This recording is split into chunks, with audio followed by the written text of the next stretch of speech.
All right, good morning, everybody. It's Tuesday morning. Yes, it is. It's Tuesday morning. Just seemed like yesterday it was Monday, which it was. But things are changing in the automotive industry. We've been talking about that for the last few weeks. In 2016, the head of Mercedes-Benz was talking about that he doesn't see Audi and BMW as the competition for Mercedes-Benz in the next few years. He sees the biggest competition to Mercedes-Benz as being Apple and Google. I know that sounds like, what? Apple and Google? Yeah, believe it or not, in the next few years, that's what we see happening. Well, we're seeing the demand for aluminum and for electric cars. And these things are what's going to happen because there's a push for this environmentally, to make things better. I know there's a push to, they talk about, we need to have electric cars, and we can go into a whole nother discussion about how electric cars cause up a lot of pollution by what it involved to make the batteries, but we're not going to go there. But what I will tell you this is the cost of lithium batteries are going to go, the cost of things that make batteries are going to go higher and higher and higher because there's going to be more demand. It's just the way the economics work. The more demand, the higher the cost. Well, that's some of the things that are going to be happening, that we're seeing happening right now. We're already seeing that, protectionism by some people saying, well, we're putting imports on steel and aluminum and all that. There's a lot behind the scenes over there that just, we talk about how, some people are talking about how bad it is, but yet out here reading today's paper where our local manufacturing, a pipe, is going to hire 140 more people because of these tariffs or whatever that's going to be put on steel is going to make it where they can have more jobs. Now, I don't know who to believe, the media or to believe the companies that are hiring. I think I'm going to probably lean towards the people that are actually hiring it, because the media makes it sound like, well, we're all going to hell in a handbasket, and because of the tariffs are being put on aluminum and steel and all these things. I don't know all the details in it. I do know that we don't have free trade. I know we're supposed to, but we don't. It seems to be like it's free to the other countries. They can come into America with their products, but we can't send our products there on a equal footing. And maybe I'm wrong, and I'm really an expert on cars, not so much on trades or tariffs. But things are changing. They said by 2025 they want to have gas mileage on cars. What did it say? It's 46.5 miles to a gallon. I don't see that happening. The only way, with the gasoline internal combustion engine or an ICE engine, internal combustion engine, I do not see that happening. I can only see that happening on an internal combustion engine on a small car that's a hybrid. That's the only way I can see that happening. And right now, the way that the technology is, that is the only way. I mean, I have a Prius that gets that with no problem whatsoever, so long as you use ethanol-free fuel. If you put ethanol fuel in there, 10%, you get about 10% less fuel mileage. So instead of getting 46 to 48 miles to a gallon, you drop down to about 41 to 42. Yes, and I know it's the government out there helping you, the little guy out there, by giving you cheap price on gas, but you're paying for it. You're paying for it in more road taxes. You're paying for it, as a matter of fact, if you get 42 miles to a gallon versus 49 miles to a gallon, what are you going to be buying more of? You're going to be buying more of the gasoline that's 42 miles to a gallon. So when the government says they're helping you out by keeping the price down, by subsidizing the amount of, by putting ethanol fuel in there, where you don't have to pay all that expensive price for non-ethanol fuel. I think non-ethanol fuel runs around $4 a gallon here in Bay County, and non-ethanol fuel runs, what is it, around $3.50, Anna Marie, somewhere in that general area? I think somewhere in that area. Well, it can go up to $4, right, $3.99. That non-ethanol, yes. Yeah, well, the point I'm trying to say is these are the things that you get this warm fuzzy feeling because you're helping the environment. No, you're not helping the environment. We actually produce more pollution than people want to talk about it. But I'm not trying to go there. What I'm trying to talk about is how you are actually paying more in taxes, believe it or not, by buying ethanol fuel, because you're getting less miles per gallon. That's kind of like it's out of sight, out of mind. It's kind of like your payroll taxes. You get it taken out, 30% of your pay. If you make $100 a week, I know people make more than that, $30 of it goes away. You never see that. You might get it at the end of the year. That means the government gets to use your money tax-free for a year. But that's the price you pay for living this country we live in. But that's just one of the things that I've seen over the year. It's kind of like, it makes you feel good. Oh, we're going to make green cars. We're going to have, electric cars out there. Well, they don't talk about the pollution that's involved in making the batteries. They don't talk about what's involved in what you have, how are you going to power these cars? You're going to power them with electricity. Are you going to use solar? Well, that'd be wonderful if you did. That's great, but most people won't. Most of our economy right now, believe it or not, it's not on nuclear. We don't have nuclear fuel doing it. It's either hydroelectric dams, which we have a few of those out there supplying power, but most of our power is being produced by either burning methane fuel, which is a high fossil fuel, or coal. That's correct. That's how we're doing it. So you're actually creating more pollution. You just may not realize it. When people say, well, I'm driving an electric car, well, you're driving a coal-powered car or a methane-powered car, because unless you're charging it up on a solar system like maybe I have here at James Auto Center, I have a solar system here on my shop, a 17 kW. Yeah, that would be okay, I guess, but you still got the pollution about the batteries. What are you going to do with them? You know, once they get a certain amount of, how are you going to get rid of them?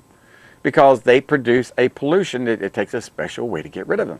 So you're actually creating, it's kind of like the green effect. We've talked about green credits that the federal government gives the manufacturers not to put grease fittings on ball joints or tie rod ends or idler arms or these moving parts on cars, because they don't want the grease falling down the street and getting washed into the storm drain to cause water pollution. Now, on the surface, that sounds wonderful, admirable, and that's something we all need to be a part of. And yes, I agree, we shouldn't pollute our water. And we should be shops should be very, very conscientious of how much grease they put in ball joints. But we don't have an opportunity to do that because there's no grease fittings on them anymore. If there is grease fittings on it, it's because the ball joint is worn out and it's had to been replaced with an aftermarket ball joint, which has a grease fitting in it to be greased. Let me tell you, here's how it works. If you got a ball joint that only lasts 80,000 miles, 60,000 miles, somewhere in that general area. I've seen them last as little as 37,000 miles be wore out. But say you got one and you have to replace it. That costs a lot of money. Okay, that means a lot of your time and labor that you've earned, you have to spend that to repair that car. Well, also you have to spend a lot of money to make a plant to make the ball joint. There's a lot of pollution involved and a lot of raw materials coming in. Yes, I agree. It may promote the economy. It's kind of like war promotes the economy, I guess you might say. That mentality, but it's not sustainable. And it ends up costing you more in the long run, causing more and more destruction and damage. It's just a warm, fuzzy feeling that the government gives them car manufacturers. Oh, don't put ball joints on there. It'll save you at least, $1 per car. Well, you manufacture 500,000 to 1 million cars a year. That's a significant amount of savings. And just something you leave off. You don't put on there. You don't have to put it on there. So long as it gets the car through warranty, that's okay. That's all they're trying to do. Get it through the 36,000 or the 60,000 or whatever the warranty is. And after that, it's on you. So that's what they do. They put it together. They get green credits from the government. That way they can take those green credits and apply it towards cars that aren't so friendly. Like maybe a truck out there, a heavy-duty truck, maybe a 1-ton truck that does have grease fittings on it, because the government will turn around and put a little fine on them. You're polluting the water table by having grease fittings on the car, so we're going to have to take those credits that we gave you on the Chevrolet, on your smaller cars and trucks, and we're going to apply those green credits towards these other cars that pollute the groundwater. I know it's like moving the deck chairs in the Titanic. That's about the best way I know how to describe it. You're not doing anything except taking money from people and taking away jobs, or maybe giving false jobs out there. That's the thing that's going to be happening in the next few years that you're not going to be aware of. Well, maybe you are aware of. We've been talking a lot about McDonald's over the years, having, $15 an hour rate, to flip burgers, and they're going to put kiosks in there where they're going to have, robots do it. What do you think is going to happen to the automotive repair industry in the next few years? Robots. Well, I've seen that when I was in Europe in 91, 92? Yeah, 91. We went to the Mercedes plants, my wife and I did. We went to the Audi plant in Ingolstadt, Germany, and we saw how they were putting them together back then. And they were using robots in the assembly line to put them together, to weld everything, to paint them. They used technicians to do to install things that couldn't be done quite easily. Like when they were going to put brake lines in, they'd have whole brake lines that were just a big assembly, and they'd take it from the bottom and push them up in there. And then they had people that would take the brake lines and attach them like they were supposed to. But you're going to see that go away in the next few years. Speaking of brake lines, there won't be any brake lines. There won't be hydraulic brakes. What? No, there won't be. They're going to be electric. Just like, There's electric brakes right now in cars. A lot of Volvos have electric, and Jaguars, and a lot of the European cars have electric parking brakes or emergency brake. We have to be able to, if we want to change pads on them, we have to release the emergency brake and actually back the motor up, the electric motor inside the caliper to put pads on. So it's a proven fact that electric brakes work well. And you're going to see that happening, and that's going to be taking the place of hydraulic brakes. And so there's also going to be less people working in the manufacturing plants of putting cars together. And Detroit's not going to be don't guess it's the hub of making cars anymore. You're going to start seeing a lot of manufacturers move to right-to-work states. Right-to-work states are states that don't have to have a union. You can work if you want to be in a union or not. States such as Mississippi, Alabama, Georgia, Tennessee, the southern states. That's where you're going to see the manufacturing of cars going away. You're going to see them leaving the Great White North because of taxes. That's exactly right. And corrupt governments that steal the money from the people and put it where they doesn't need to be. And we see the infrastructures of major cities in Chicago, Detroit, Flint, Michigan, all these places that are like, what the heck are they thinking about? You know, we have water problems here in Bay County. We ain't got nothing compared to these people up there. They've got water that, well, they can't drink. They can't bathe in it. They can't use it. I don't even think they can wash their cars in it. I think their cars get dirtier after they wash them with the city water they have. But the point I'm trying to say is this. If we don't start paying attention to what's happening in the automotive industry, you're going to wake up one morning and realize that maybe if you're in the automotive industry, you may not have a job anymore. There's a strong possibility the way of having a personal automobile is in our society is going away. They're estimating by the year 2030, we're going to have around 80% less vehicles on the road than we have now. Now, I could be completely out in left field. They told me when I was a kid in high school by the year 2000 we'll be flying in cars. Our cars will have wings on them. That hadn't happened. Well, it may not happen about, not having cars that, it may happen that cars are going to be autonomous or we're going to lose less cars. That may not happen, but there's a strong possibility, and you see the trend going that way. We're autonomous cars, driverless cars, people that don't own cars, ride-sharing program. Those are the things that's coming into the future. So if you're wanting to think about getting into an industry, you might want to be thinking about the ride-sharing program or maintaining a fleet if you're in the automotive repair industry. A fleet of ride-sharing vehicles, because we're talking about vehicles, when they do something like this, they're not talking about 1 or 2 vehicles per city.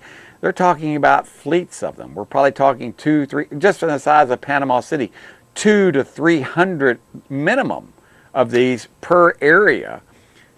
Because if that's what they're talking about doing, we're talking about where you won't have a car parked in your driveway. You just have it set on your smartphone. I need to be picked up to be at work at 6:30 in the morning, and there'll be a car there picking you up. And there may be someone else in the car, like a taxi, but they'll pick you up at your time, and they'll schedule everything like it's supposed to be.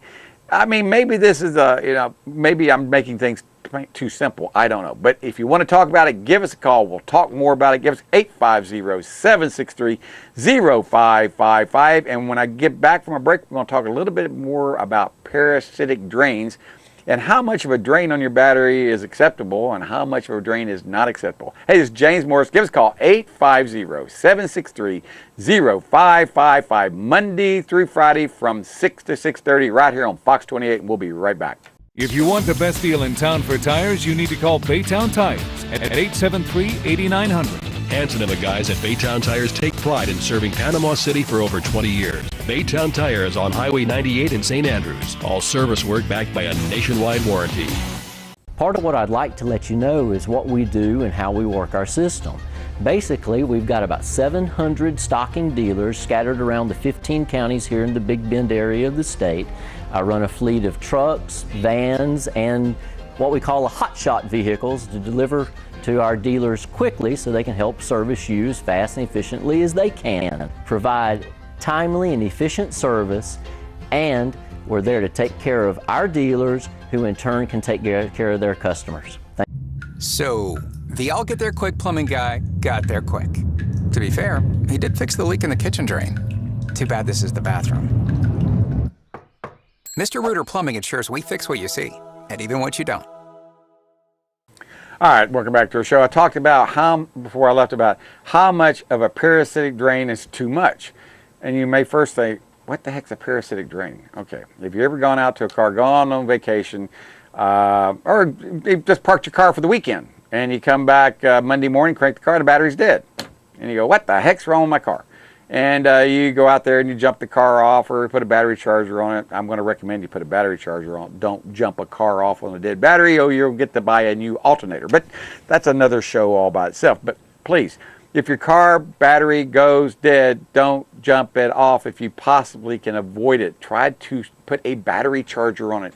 That way your poor little alternator won't work itself to death and die an early premature death. So charge your battery back up and you say, okay, everything's fine. Every day you drive it, you don't have a problem. But if you let the car sit for a couple of days, you got a dead battery. That's an indication of a parasitic drain. It's kind of like something sucking the life out of your battery. Now, how much of a drain can you have? Are cars designed not to have any drain at all? Most people think there shouldn't be any drain whatsoever. But how do you keep the memory on your radio?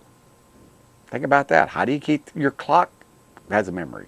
And it requires a certain amount of electricity, not a lot of electricity, just to maintain these things such as your keep alive memory. The car knows how you drive the car. It knows when to shift gears. If you've ever had a battery go dead, you might notice that when you first crank the car and first start driving it, it may shift a little funny, or may steer a little funny, or may do some things a little funny till about 2 or 3 blocks. Everything seems normal again because it's relearning how you drive, where your shift points are. It's having to relearn all those again. There's some cars out there that when the battery goes dead on it, it's a little bit more involved, but you have to do a quick learn.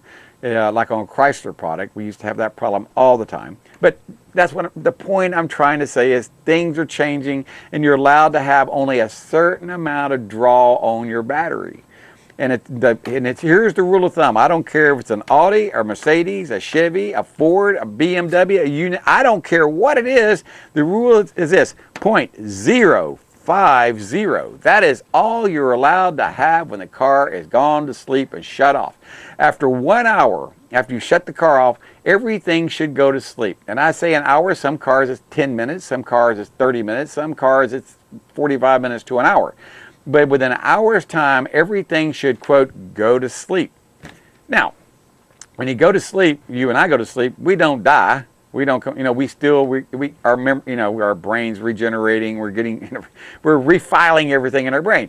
We're asleep. We're resting. Well, the same thing happens in your car. It goes to sleep, so to speak. It's not regenerating, but it's keeping things alive very, very minutely. And we're only allowed to put 0.050 milliamps. That's all the draw. Remember, there's 1,000 milliamps in an amp. 1,000. And we're talking metric here, and we're talking about 0.050. That's only 50 milliamps out of an amp.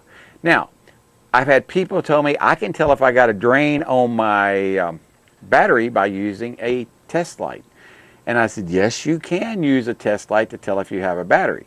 But here's what I have found out with a test light. If it glows brightly, it's more than 1 amp. That's 1,000 milliamps. If it glows dimly, it's around 500 milliamps. That's a half an amp. That's way too much. If it doesn't glow at all, you see no light whatsoever on your test light you got between the negative cable and the negative side of the battery post, and you say, whoa, there's no drain on it, it's not lit up, you can have as much as 400 milliamps and still not light up that test light. I know, hard to believe, but that's how it is. Years ago, we could get away with doing things like that because we didn't have so many. I don't know. It seemed like we'd get away with it, but cars still went dead, and cars still had to. We still had to figure out what the problems were.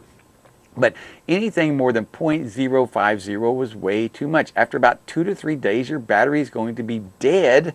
If you have a 400 to 500 milliamp draw, if you got a 24-hour day draw of that much, it doesn't take long for a 12.65 fully charged battery to be down less than 8 volts. And it ain't going to start, not at 8 volts, not even at 9 volts. Well, when he might go click, click, click, that might be all it'll do. The point I'm trying to say is there's so much you're allowed to draw. In order to fix this parasitic drain, you're going to have certain tools. Now, the tools that you have to have, you may not have it as the owner or driver of a car, because not everyone carries a low amp clamp. I mean, I don't think I know anyone who's not a mechanic that has a low amp clamp. One reason is because they're not cheap. They're not, $200 or $300 for a good quality low amp clamp.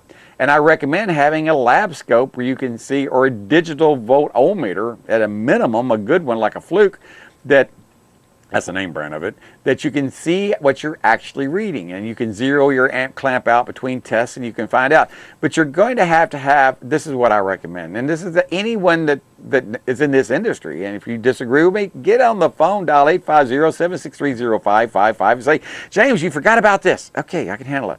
But you got to have a low amp clamp. That's the minimum. And you got to have it set to the 500 milliamp scale. That's the top is 500 milliamp. The bottom is 0 milliamp. And we're looking for something at 0.050. So that's why we set it on the 500 milliamp scale. If it's more than that, you got a big draw and we got to figure out where it's at. Here's what you do. You have that draw. You make sure the car is short. What I do is, to make sure that everything is like it's supposed to be and I got a good clamp on it, I'll take my negative cable off. Take it off. And I'll put it over here, and I'll put a wire between the negative cable and the negative post, a small wire. And that way, and I'll put my amp clamp on top of that wire. It'll draw after an hour, after everything shuts down, it'll tell me how much it's drawing. Normally, when I first do it, when I take the battery off and put it back on, I'm drawing around 500 to 1,000 milliamps, about 1 amp. That's the interior lights and things, maybe even more. But after about a minute or so, it starts to decrease. And after about 15 to 20 minutes, in most cases, it's down to less than 200 milliamps. And I am just about 100% certain that after an hour, if everything is like it's supposed to be, it's down to 0.050 or lower on the milliamp draw on the battery. If that's the case, it's great. But that's how I do it with a low amp clamp, because sometimes the negative cable or the positive cable is just too deadgum thick to get the clamp amp around. And remember, we're talking about milliamps. We're not talking about mega amp. We're not talking about more than, how many amps it takes to start your car, 200-300 amps. No. We're talking about milliamps, tiny amount, very minuscule amount, but it's enough to suck the battery dry like a vampire. Just suck all the juice right out of it, and you got a dead battery. Then you end up having to replace, I don't know, I've had people come in, this is my 4th alternator and my 5th battery in 2 years.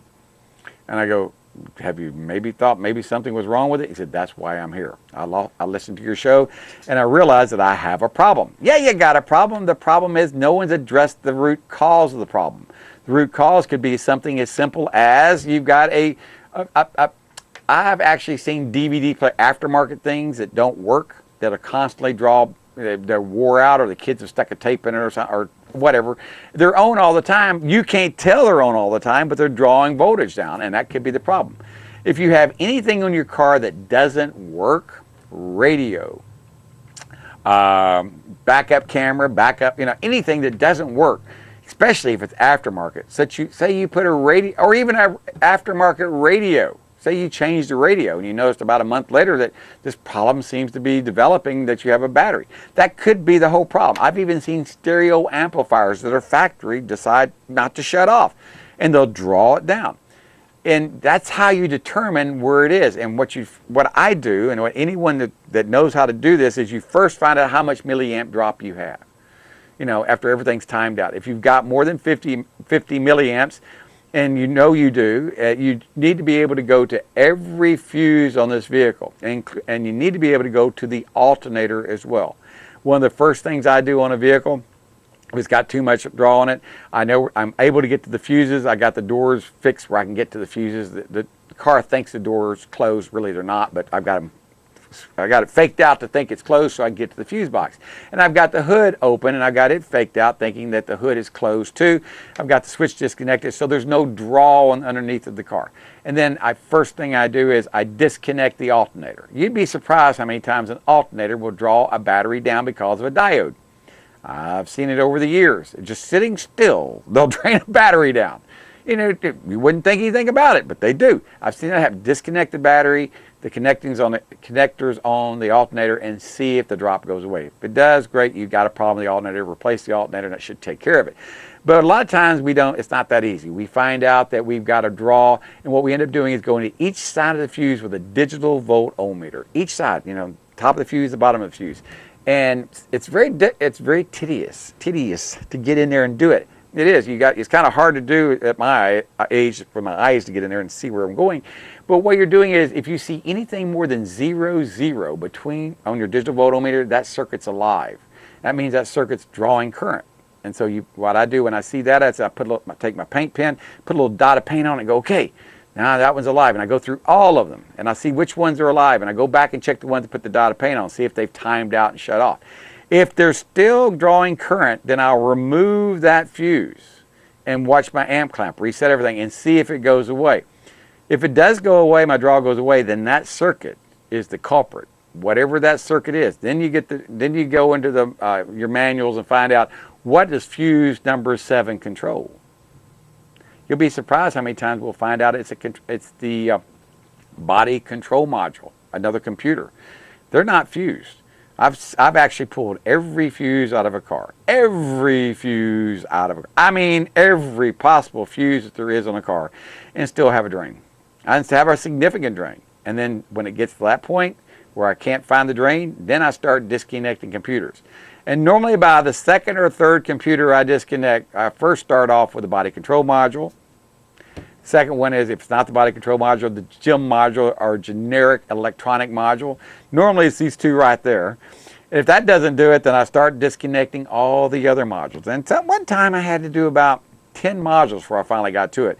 But when you start getting down to modules, now you're getting a lot more complicated. A lot of these modules can't just go to the salvage yard and get out of another car and stick in there. They have to be married to the car. They have to be programmed to the car. They can't just, and they have to be new. Had a customer call me yesterday. I got a used computer on a Chrysler. I need you to reprogram it for my car. Sorry, it won't work. What do you mean it won't work? It's a Chrysler. You get one burn only on the computer. You burn the VIN number in on it on a Chrysler, and that's it. You can't change it. It's stuck forever unless you get a fact. I don't know how to do it. I don't know anyone in town that knows how to reprogram a Chrysler used computer that's out of another car to go to your car. You can't do it. So that's why we have to get new ones or factory rebuilt ones and program them or marry them to the car. That way everything works like it's supposed to. But if you do get one that's got a module problem, here's a bit of advice I can give you. You can go buy you a knife switch. You can buy them from the salvage or from the parts store. It's a knife switch. It's like an electric chair switch. I call it a knife switch. Put that on there. If you're having a problem and your battery goes dead in a couple of days, till you can figure out what the problem is, to save your alternator when you shut the car off on Friday night and you're not going to start again until Monday, pull that knife switch, break the current, or pull the battery cable off. Now, I know that sounds terrible to do, but I'd rather you do that than have to run an alternator or have a chance of a battery not starting because it's dead. I know this is something you may not want to do, but I tell you what, when you get some of these modules that are now not being made by Ford, like they're, yeah, there's a bunch of them out there. Well, now this is typically something you would do with an older car, not with something in the OBD3. Well, I'd say this is something you would do from anything's more than 10 years old. Because once they get more than 10 years old, they don't support the electronic modules. If this is 2018, if you bring me a 2007 Ford, I can't buy a part for it from the dealership anymore. I can't. It's too old.